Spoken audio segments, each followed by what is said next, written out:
తిరుపతి శ్రీ గోవిందరాజస్వామి వార్షిక బ్రహ్మోత్సవాలు ఆదివారం ఉదయం అత్యంత వైభవంగా నిర్వహించిన చక్రస్నాన మహోత్సవంతో పరమ పవిత్రంగా ముగిశాయి.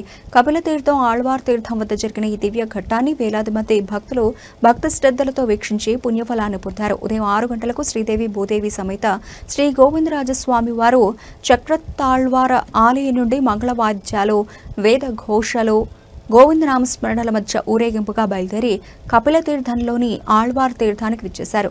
మార్గ మధ్యలో భక్తులు అడుగడుగున కర్పూర హారతులు సమర్పించి స్వామివారికి ఘన స్వాగతం పలికారు. అనంతరం ఉత్సవమూర్తులకు స్నపన తిరుమంజన శాస్త్రోక్తంగా నిర్వహించారు. పాలు, పెరుగు, తేనె, చందనం, సుగంధ ద్రవ్యాలు, వివిధ రకాల పండ్ల రసాలతో జరిగిన అభిషేకం ఆధ్యాత్మిక వాతావరణాన్ని సృష్టించింది. తదనంతరం చక్రతాళ్వార వైభవంగా చక్రస్నానం నిర్వహించగా తీర్థంలో పవిత్ర స్నానాలు ఆచరించిన భక్తులు అపార భక్తి పారవస్యంలో మునిగిపోయారు. అనంతరం స్వామివారు టీటీడీ పరిపాలన భవనం ఎదుటనున్న పిఆర్ తోటకు వేంచేశారు. సాయంత్రం 5 గంటలకు పిఆర్ తోట నుండి స్వామివారు ఊరేగింపుగా బయలుదేరి శ్రీ గోవిందరాజస్వామి ఆలయానికి చేరుకుంటారు. రాత్రి 7 గంటల నుండి 8 గంటల వరకు బంగారు తిరుచిపై ఆలయ 4 మాడ వీధిలో భక్తులకు దివ్య దర్శనం ఇవ్వనున్నారు. రాత్రి 8:45 నుండి 9:30 వరకు నిర్వహించే ధ్వజారోహణ మహోత్సవంతో ఏడాది బ్రహ్మోత్సవాలు అధికారికంగా ముగియనున్నాయి. గోవింద నీలమేఘ శ్యామ గోవింద గోవింద హరి గోవింద గోకుల నందన గోవింద శ్రీనివాస గోవింద శ్రీ వెంకటేశ గోవింద శ్రీనివాస గోవింద. అవభృత స్నానం చేయటము అనేటువంటిది సాంప్రదాయం.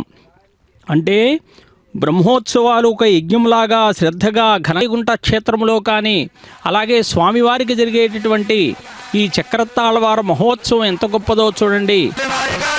శ్రీ గోవిందరాజస్వామిన నవాన్నిక మహోత్సవాంగం నవమే అని స్వామిన అవృతోత్సవాఖ్యం జగర్మణి స్తమృతులు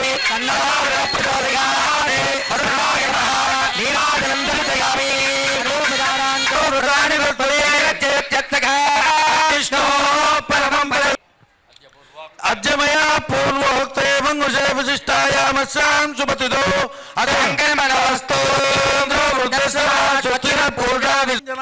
కర్మణి స్థల శుచ్యర్థం ద్రవ్య శుచ్యర్థం మండప శుచ్యర్థం సర్వోపణ శుచ్యర్థం పుణ్యాహం స్వస్తిం భవంతో. వారిని సాక్షాత్తు శ్రీనివాస స్వరూపునిగా కూడా చెప్తారు. అంటే స్వామి అనేకములైనటువంటి సేవలన్నీ కూడా బ్రహ్మోత్సవాల్లో 9 రోజులు విశేషంగా ఈ శోభ అనేటువంటిది మనం చూసాం. అదిగో చక్రతాళ్వారును, ఆ చక్రతాళ్వారును చూడండి. స్వామి ఆనాడు అవభృత స్నానానంతరం శ్రీనివాస భగవానుడే ఒక మాట చెప్పాడట. శ్రవణటువంటి తిరుపతి క్షేత్రంలో నెలకొని ఉన్నటువంటి గోవిందరాజస్వామి వారి యొక్క దేవాలయంలో కూడా విశేషంగా ఈ సేవా కార్యక్రమం ఉత్సవము అనేటువంటిది యజమానికట. అవభృతము అనేటువంటిది చక్రతాళ్వారికి అంటే సేవకునికి జరుగుతుంది. అందరూ అనుకుంటారు ఇదేంటి అని. అహోవి వైష్ణవో ధర్మంలో వార్షిక బ్రహ్మోత్సవాలు జరుగుతాయి. అలాగే రథసప్తమి నాడు మరి స్వామివారికి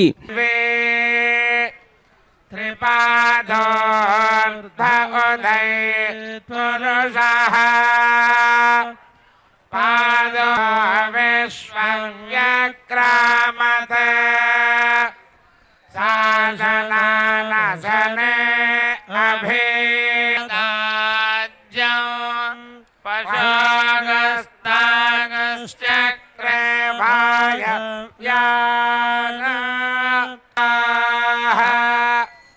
అభ్యః సంబోధ ప్రచేదం పురుషం మహాంతం ఆదిత్యవర్ణమిచ్చంతి భేదసః యో దేవేభ్య ఆతపతి తప్రువన్న యస్మనిషాణా అర్పరేతం పెరోపార్థివాణి విమమే రజాగం శ్రియో అస్కభాయ దుత్తా తదస్య ప్రియమభిపాథో రక్రమస్య సహి బంధురిత్థా విష్ణు పదే పరమే మధ్వ उत्साह हस्ते हिरण्यप्राकारामा